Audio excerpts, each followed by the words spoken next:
Hello there guys and welcome back to the channel. Right, so map 8 is nearly upon us, and I probably should have done this video a couple days ago, but well, life and stuff. Either way, we are here now, and I wanted to point you guys in direction of some of the best materials that I have seen as of right now, and the same materials that my alliance right now is using in order to plan for map 8.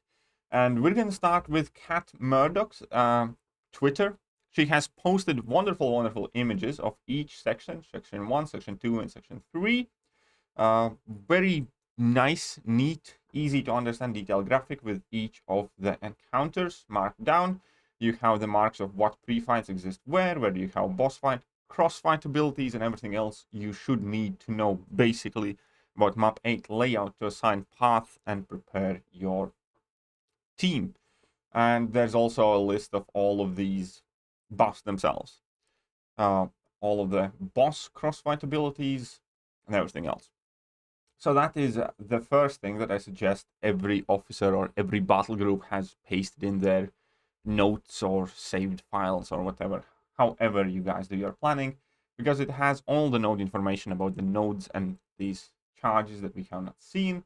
Has all the layouts, very important, very bare basic. And the second thing that I have seen is this video from Campo MC. Now he has a smaller YouTube channel, and I had subscribed actually to him for a while before, but I didn't really recall him in particular. However, he has made a wonderful video where he has made a spreadsheet that is very similar to map 7 planning spreadsheet. At some point I plan to make something very similar on my own, for my own thoughts as well. I haven't gotten there quite yet. It's probably going to be together with somebody else. And he has made a spreadsheet where basically you have each path identities in each section, simplified node descriptions, suggested counters, and shared fight nodes as well should you happen to need them. And then you have the mini boss and boss nodes that are listed as well, and you have a neat little tab to plan for anybody. So I will leave a link to a Campo's channel, specifically to that video where he discusses the spreadsheet and map 8 in general, and I will also leave a link to this spreadsheet direct so you guys can access it immediately. At which point you will go file, make a copy for yourself, and then you can start editing it as you please, filling it in with players' names, so on and so forth. Now, there's obviously still a lot that we do not know for a fact. It's borderline impossible to predict all the interactions. How is it exactly going to look like? Which are going to be like, your preferred counters and options. Like, for instance, here, like a very good indicator is this Schadenfreude, Combat Deja Vu, and Blockable Sureburst Lockdown node, right?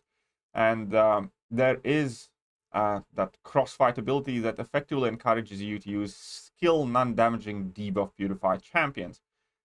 However, in my personal experience, when I encounter Combat Deja Vu node, it's a doom cheese, because you can effectively heavy spam infinitely, or you can use champions like Mojo or plenty of other Mystic champions to give that unblockable on purpose to your opponents, and then nullify it, and then benefit it, and then you can just, destroy the entire lane, even though it is not in a way that Kabam has wanted you to do that lane, because they are clearly pushing you to use skill champions.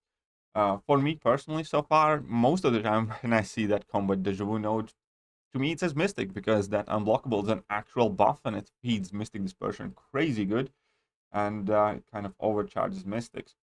And if we're going to take a look at the map itself in section 1, path 1, you can see that there is Mr. Fantastic, Invisible, and Overseer, so maybe not necessarily Mystic is the best for some of these encounters, but you definitely do not need to do all of those fights relying on that visionary ability that would let you... What is the visionary ability? Visionary, each time the attacker purifies a debuff, they gain steadfast charge. These charges let the attacker block unblockable attacks. Yeah, it's fine. So you can just mix the combos and you don't need to rely on that, for instance. Or you can nullify it. So there will be definite different ways how to play around it, and you do not necessarily have to bring in like all skill team for these fights. That being said, there are also some thoughts that my own team already kind of posted in announcements, and I wanted to share that with you as well. Because it is important that people who will try this right now do not take it lightly. Some of the most common suggestions is to use items sparingly, only use the largest items possible. Remember that sections 1 and 3 do have backups. Only section 2 is the one where you do not have any backup options.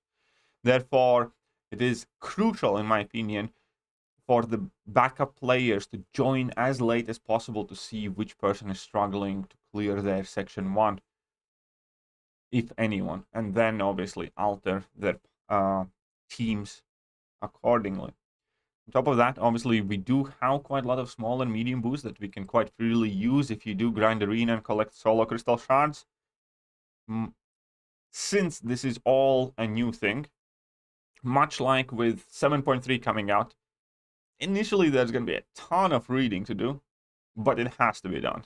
It has to be done because AQ is not the place where you want to be caught out. You don't want to get stuck and let your team down, especially in section 2.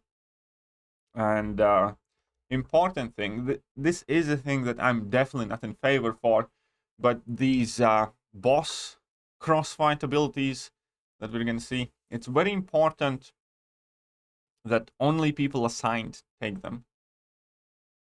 So no rushing in the mini boss fights or boss fights just randomly. Make sure everybody in your battle group understands that.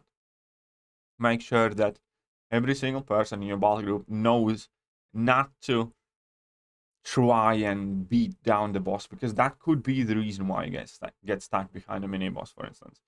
Because you can acquire that boss crossfight ability, anyone can, but if you're not going to be able to get the job done, or if you're not meant to even try, then you're just going to be making the job harder for other people. Always ask questions. Should you be unclear about your best course of action? And it's going to be a hell of a night, hell of an evening for officers. And that is pretty much it as far as right now I can advise you. As mentioned, I will leave all of the links in the video description to Cat Murdoch's Twitter, specifically this tweet. I'll also leave links to her Etsy store and whatnot, because she does an amazing work for MCOC community. I'll leave a link to Campo's video and spreadsheet. Go and check him out. He definitely said more wise things, because he clearly has spent quite a lot more time than I have on this. So definitely go check out everything he has to say. Probably going to hear some good advice there as well. And other than that, for now, that is going to be it from me. I will upload videos of my own initial run and my thoughts and things like that as it happens. But meanwhile, best of luck to all of you. Best of luck to every single one of you who is attempting map 8. And, well, may odds be in your favor, I suppose.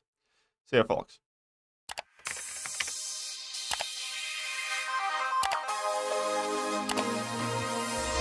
Hello there, guys, and welcome back to the channel. So we have all the information about